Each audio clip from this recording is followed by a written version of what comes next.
Kawan-kawan, masih semangat mahasiswa? Hidup mahasiswa! Hidup rakyat Indonesia! Hidup untuk perempuan yang berani melawan! Saya di sini menjadi perwakilan dari Ojo, menyuarakan suara-suara masyarakat yang mungkin dibungkam. Biarlah suara saya menjadi perwakilan untuk suara-suara yang dibungkam atau untuk yang tidak berani bersuara. Kita lawan pemerintahan yang tidak pernah berpihak untuk kita. Jangan sampai semangat juang kita untuk mendaulatkan rakyat pupus di tengah jalan. Jangan sampai semangat juang kita berhenti di tengah jalan. Saya minta untuk teman-teman mahasiswa, tanamkan di hati kalian, perjuangan kita hari ini untuk anak cucu kita di masa depan. Perjuangan kita hari ini tidak ada yang sia-sia, kawan-kawan. Untuk bapak-bapak polisi yang ada di depan sana, saya tahu hati kecil kalian mungkin ingin menyuarakan seperti kami yang kami suarakan di hari ini. Kalian hanya tersandra oleh seragam-seragam yang melekat di dalam badan kalian. Biarkan kami menjadi perwakilan untuk kalian menyuarakan apa yang ada di hati kalian. Biarkan suara kami menjadi bagian dari keluh kesah yang ada di hati kalian. Kami rakyat Indonesia yang akan terus berjuang demi masa depan Indonesia untuk kedepannya.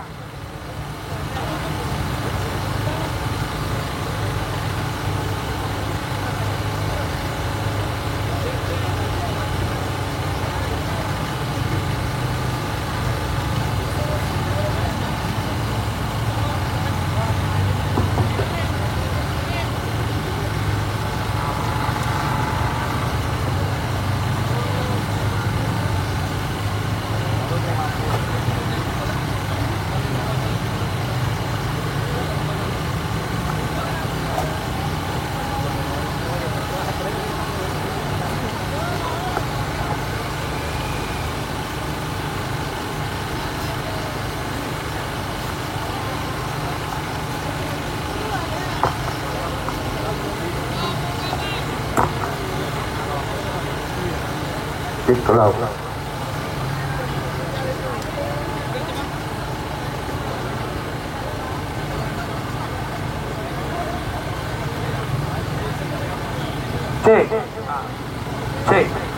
Oke teman-teman, saya akan menyuarakan apa yang harus kita lakukan. Jangan pernah kita terpengaruh ataupun mau dipengaruhi oleh teman-teman ataupun orang-orang di sekitar kita. Banyak sekali saya melihat di media sosial ataupun di dunia nyata yang mengatakan kepada saya pribadi, untuk apa demo? Tidak ada hasilnya. Dan saya selalu membantah kata-kata itu. Karena perjuangan ini tidak ada yang namanya sia-sia, walaupun apa yang kita perjuangkan tidak sesuai dengan apa yang kita harapkan. Tapi paling tidak kita berjuang untuk masa depan anak cucu kita nanti. Paling tidak kita berani untuk menyuarakan apa yang menjadi aspirasi di masyarakat akhir-akhir ini. Saya sebagai ojol bukan orang yang berpendidikan, tapi saya menangis meratapi apa yang ada di negeri ini.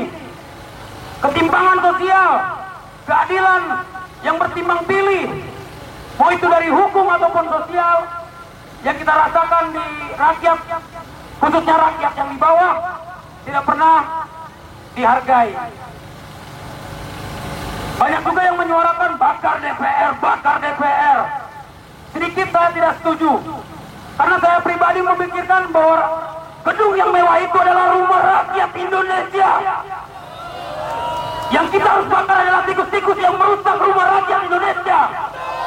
Yang kita harus basmi adalah hama-hama yang ada di dalam rumah rakyat Indonesia. 10 tahun ataupun 10 atau 5 tahun ke depan, mungkin di antara kita semua, khususnya kakak-kakak mahasiswa, mungkin ada yang bernasib bisa duduk di salah satu kursi di dalam sana. Saya minta pesan untuk kalian.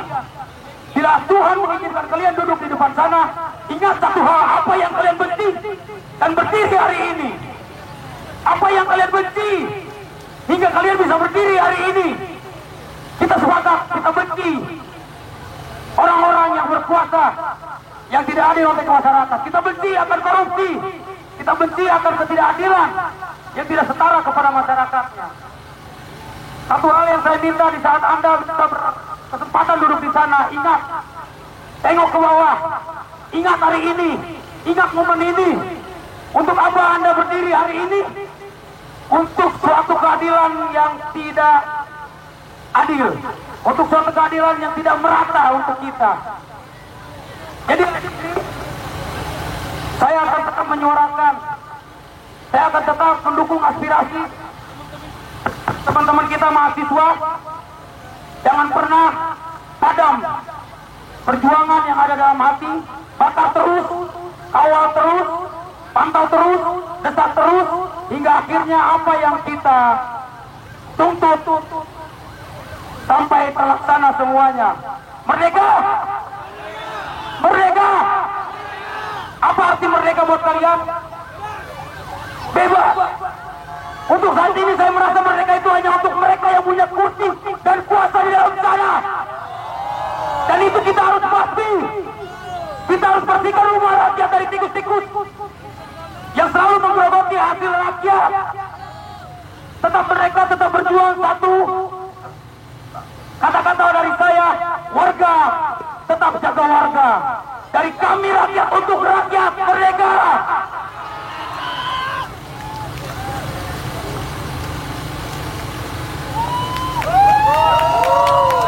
Kawan untuk masyarakat semuanya. Selamat pagi teman-teman semua. Kenapa selamat pagi? Karena masih terlalu pagi untuk kita menyerah pada ketidakadilan. Masih terlalu pagi untuk kita menyerah pada ketidakadilan, kawan-kawan semua. Hari ini kita berdiri di sini. Waktu membelakangi kalian tidak hanya terdengar pada tembok besi yang menjadi saksi bisu dari suara kalian. Kalian punya kewajiban, seperti juga kaum muda di seluruh dunia, untuk saat ini bangkit melawan kekuasaan tiran yang korup. Saya harus mengabarkan, pada saat yang bersamaan di Nepal, anak muda di Nepal, kalian bisa lihat di berita internet, sedang mengikuti kaum muda di Indonesia, membentangkan bendera One Piece dan menyebutkan "We fight the corrupt government". Anak muda di Thailand juga sudah bangkit melawan pemerintahan junta militer mereka. Anak-anak muda di Filipina dan para dosen juga berkolaborasi melawan kekuasaan tiran otoriter yang menjadi penguasa di Filipina. Kawan-kawan muda di Amerika Serikat berjuang untuk memberikan solidaritas kepada Palestina. Jadi apa yang kalian lakukan sekarang adalah sesuatu yang sangat logis, sangat masuk akal, dan sangat manusiawi. Justru bila pada hari ini manusia-manusia yang beradab, manusia-manusia yang memiliki akal pikiran yang sehat, dan manusia-manusia yang memiliki keinginan untuk dunia yang lebih baik tidak bergerak, maka mereka adalah bagian dari pembiaran. Jadi jangan kecil hati, jangan merasa salah, jangan merasa kecil, jangan merasa kalian cuma anak-anak sehingga kalian tidak punya hak. Protes adalah hak. Demokrasi dibentuk dari perlawanan rakyat. Tidak ada demos dan kratos kekuasaan rakyat bila rakyatnya tidak berkuasa sesungguh-sungguhnya. Kekuasaan rakyat yang sesungguh-sungguhnya bukan pada saat pemilu. Kekuasaan rakyat yang sesungguhnya bukan pada saat menonton pidato-pidato presiden dan anggota DPR. Kekuasaan rakyat yang sesungguhnya ketika rakyat saling mengorganisir diri dan menyatakan keinginan bahwa kita ingin kemanusiaan yang adil dan beradab. Kita ingin keadilan sosial bagi seluruh rakyat Indonesia dan seluruh warga dunia. Sebagai dosen ilmu politik, saya harus memberikan salut kepada kalian. Karena politik itu ditentukan dari siapa mendapatkan apa dan bagaimana. Saat ini, siapa yang mendapatkan sebagian besar kekayaan dan sumber daya di negeri ini adalah yang disebut sebagai oligarki. Oligarki adalah perkawinan antara kapitalis-kapitalis yang serakah dan mereka yang menguasai birokrasi. Perkawinan itu menyebabkan mereka membuat peraturan-peraturan yang curang. Mereka membuat pajak-pajak yang merampas hak-hak orang miskin untuk membiayai kehidupan mereka. Perkawinan itu juga membuat mereka membayar aparat kekerasan untuk melukai warganya sendiri. Bila kita tidak mengorganisir diri, maka mereka akan memecah belah kita. Selama seminggu kemarin, kaum muda di seluruh negeri bergerak melakukan perlawanan baik menggunakan jaket kuning, jaket ojol, jaket hujan, dan berbagai jaket lainnya, bahkan tidak pakai jaket. Datang dengan kesadaran penuh bahwa negeri kita dalam keadaan tidak baik-baik saja. Sesuatu yang mungkin tidak diajarkan oleh sekolah-sekolah kalian, tidak diajarkan oleh bimbingan-bimbingan belajar kalian, tidak diajarkan oleh buku-buku sejarah kalian. Tapi karena kecerdasan kaum muda Indonesia, kalian semua bergerak untuk menyatakan pendapat secara terbuka di jalanan. Dan itu yang memaksa Presiden dan DPR membuat berbagai macam sandiwara untuk seolah-olah telah menerima suara rakyat. Apakah kita akan tertipu dengan sandiwara mereka? Apakah kita akan tertipu dengan begitu banyak upaya untuk merekrut di antara kalian? Perlu saya ajarkan atau perlu saya kabarkan kepada kalian, gerakan seperti ini sudah sering terjadi. Dan kita harus belajar dari kegagalan atau kebuntuan gerakan sebelumnya. 6 tahun yang lalu, ada suatu gerakan namanya reformasi di korupsi.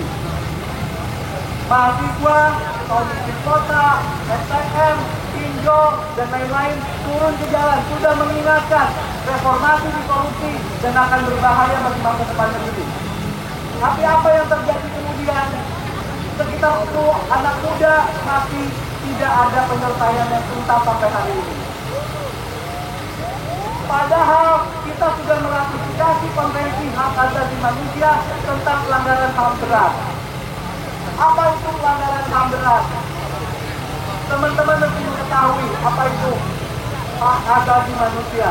Hak asasi manusia adalah hak yang melekat pada setiap manusia dan tidak dapat dihilangkan dan tidak dapat dicipta-ciptakan. Hak untuk hidup, hak untuk berserikat dan berkumpul, hak untuk menyatakan pendapat, hak untuk mendapatkan kehidupan yang layak.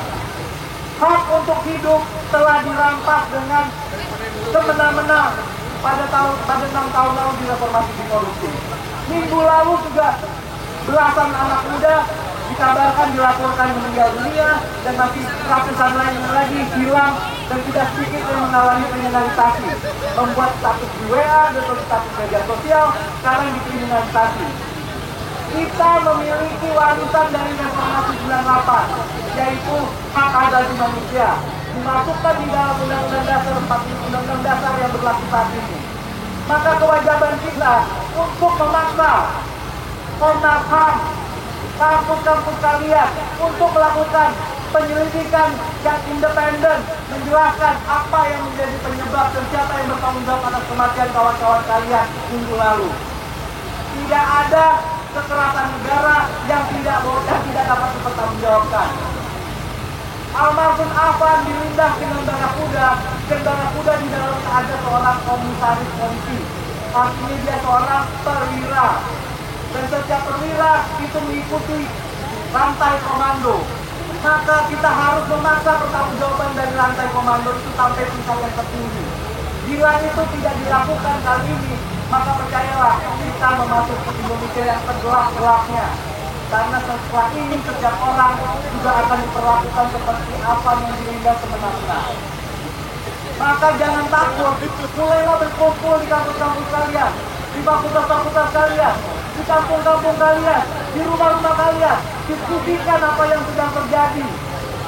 Bila rakyat bersama kita, tidak ada yang dapat menghentikan. Rakyat bersatu. Rakyat bersatu. Bisa dikalahkan. Rakyat bersatu. Bisa dikalahkan. Tapi bagaimana caranya bersatu dengan rakyat? Bagaimana caranya membuat rakyat yang bersangkutan bisa dikalahkan? Dengan iman, ilmu, amal kita. Kalian semua perlu belajar di kampus berbagai ilmu pengetahuan. Beranikan diri untuk bicara kepada rakyat. Beranikan diri bicara kepada tetangga kalian, kepada saudara-saudara kalian, bahwa yang kalian lakukan adalah suatu perjuangan bersama-sama demi kedaulatan rakyat. Kedaulatan rakyat tidak dapat dikalahkan oleh perwakilan rakyat. Di belakang kita cuma adalah perwakilan rakyat. Perwakilan rakyat adalah sesuatu yang harus tunduk di bawah kedaulatan rakyat. Dan kedaulatan rakyat tidak dapat ditanggal, dipermainkan, kecuali jika kita menyediakan diri untuk menyerah. Saya juga mau melaporkan diri bahwa saya juga orang tua dari mahasiswa seperti kalian. Anak saya juga semester 1 seperti kalian. Anak saya juga mahasiswa seperti kalian. Dan saya yakin kebanyakan orang tua kalian juga generasi reformasi seperti saya. Tetapi apakah orang tua kalian rela dan ikhlas dan tidak takut melepas kalian dalam perjuangan? Maka bicaralah kepada orang tua kalian. Ajak mereka ikut di dalam perjuangan. Bila ini hanya menjadi perjuangan mahasiswa, maka saya dapat meramalkan ini akan selesai dalam seminggu ke depan. Tapi bila ini ada suatu perjuangan rakyat, maka kita akan memastikan kemenangan itu tidak dapat dikhianati atau dikorupsi oleh para elit-elit. Sanggup kita untuk berjuang, kawan-kawan? Sanggup kita untuk tidak ditipu, kawan-kawan? Sanggup kita untuk bersatu, kawan-kawan? Untuk dapat bersatu, kita harus menunjukkan kita memiliki ciri-ciri yang berbeda dari yang di belakang sana. Kita harus memiliki ciri-ciri tidak korup. Sanggupkah kita? Saya tahu kawan-kawan berangkat ke lapangan meminta donasi. Sanggupkan untuk mempertanggungjawabkan kepada pemberi donasi setiap rupiah yang kita kumpulkan.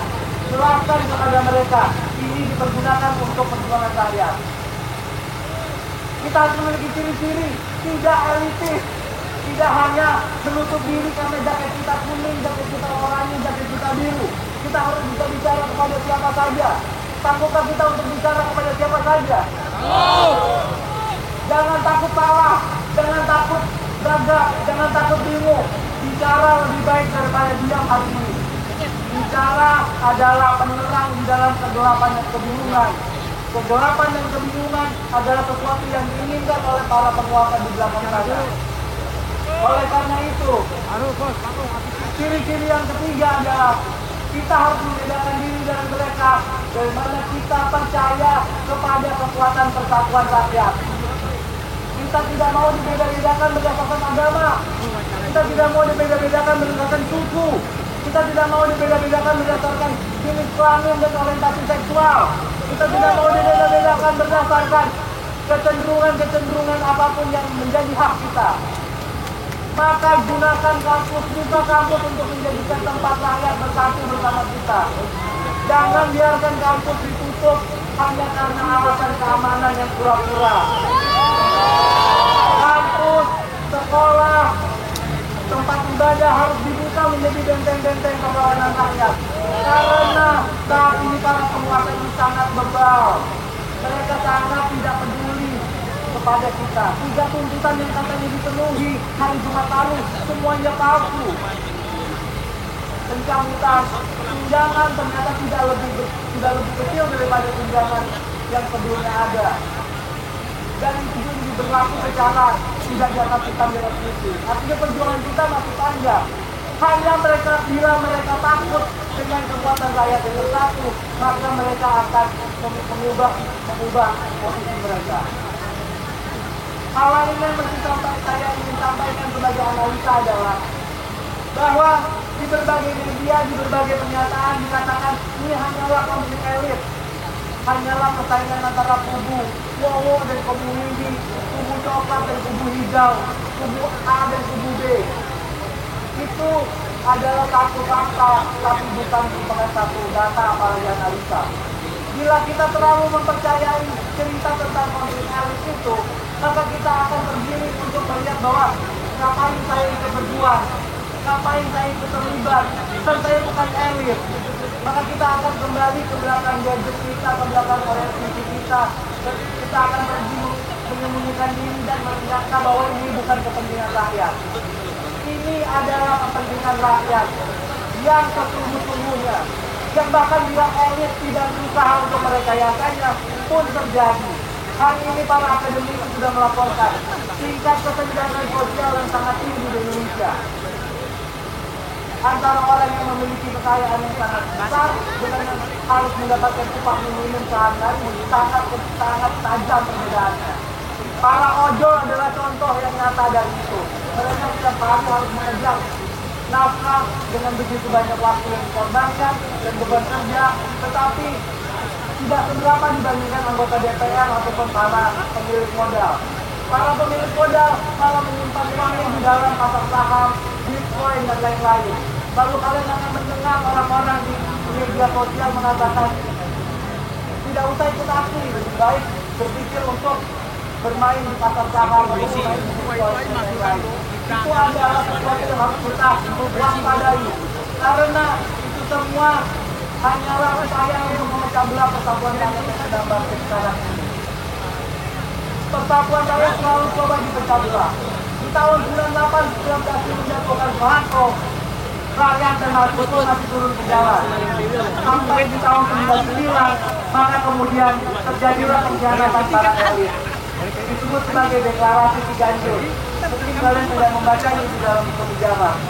Mahasiswa yang mengepung DPR lagi dan mengatakan kita tidak mau bila ada unsur-unsur Orde Baru. Kita ingin satu generasi dikhianati oleh para elit yang kemudian mengumumkan rakyat dan mahasiswa pulanglah ke rumah, berhentilah berjuang. Apa akibat dari pengkhianatan itu? 25 tahun lalu sampai sekarang kita selalu menghadapi masalah yang sama. Korupsi, tingkat kemiskinan yang tinggi, pekerjaan yang tidak layak, upah yang rendah, dan bagi generasi kalian adalah mimpi memiliki rumah dengan harga murah. Semua itu terjadi karena bahkan bagi kalian ada pembatasan usia untuk bekerja. Setelah usia 25 tahun, seolah-olah tidak ada hak untuk bekerja lagi. Berbagai macam hal ini terjadi karena rakyat tidak benar-benar berdaulat. Kita membiarkan kekuasaan di saat pemilu diisi oleh para pengkhianat, oleh para badut-badut, para selebritis, para atlet, para influencer, yang semuanya bertugas untuk membodohi rakyat. Maka ini adalah tantangan bagi generasi 2025 untuk tidak sekali lagi masuk ke dalam lubang yang sama. Hanya satu yang harus diyakini bagi generasi 2025. Bila rakyat bersatu, tak bisa dikalahkan. Rakyat bersatu, tak bisa dikalahkan. Rakyat bersatu, tak bisa dikalahkan. Rakyat bersatu, tak bisa dikalahkan. Apakah kalian memiliki teman-teman di luar Jakarta? Apakah kalian memiliki teman-teman di luar negeri? Apakah kalian memiliki teman-teman di dekat rumah kalian? Tugas kalian mengumpulkan sedikitnya 5 orang dan menceritakan apa yang kalian lakukan hari ini. Ajak lagi besok untuk datang dan terus sampai tirani ini tumbang. Sanggup kawan-kawan? Sanggup! Benar-benar sanggup kawan-kawan? Sanggup! Benar-benar berani kawan-kawan? Berani! Maka percayakanlah segala sesuatu pada demokrasi yang sejati. Demokrasi yang terletak di tangan kalian sendiri. Dan kalian akan membuktikan Indonesia yang lebih baik akan dilakukan oleh generasi kalian. Terima kasih teman-teman muda. Terima kasih atas perjuangannya.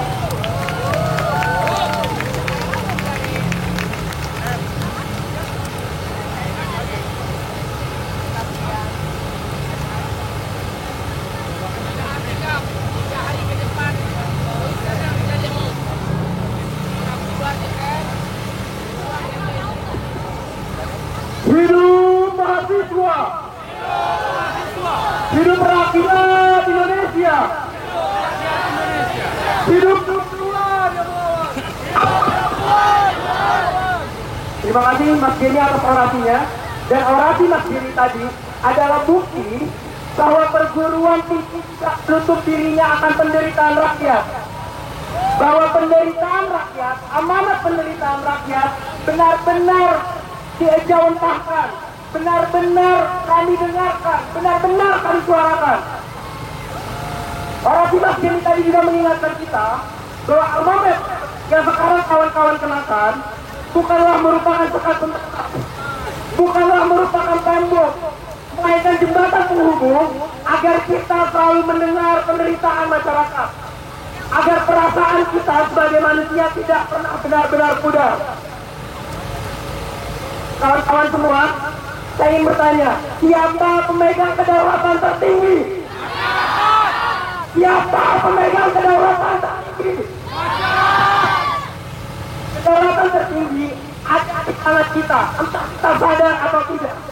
Kedaulatan tidak ada di tangan anggota DPR, bukan di tangan Prabowo Gibran, bukan di tangan ketua umum partai politik, bukan di tangan para oligark.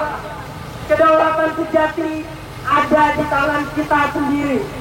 Dan oleh karena itu, jika kita ingin menghadirkan keadilan, maka berjuangkanlah. Karena keadilan bukanlah barang yang murah di negara ini. Karena keadilan tidak turun secara cuma-cuma dari langit. Ia mesti dengan keras dan lantang diperjuangkan. Ia mesti dengan gigih dan kuku dipertahankan. Kawan-kawan semua, di sini kita melihat bagaimana warga saling bantu warga.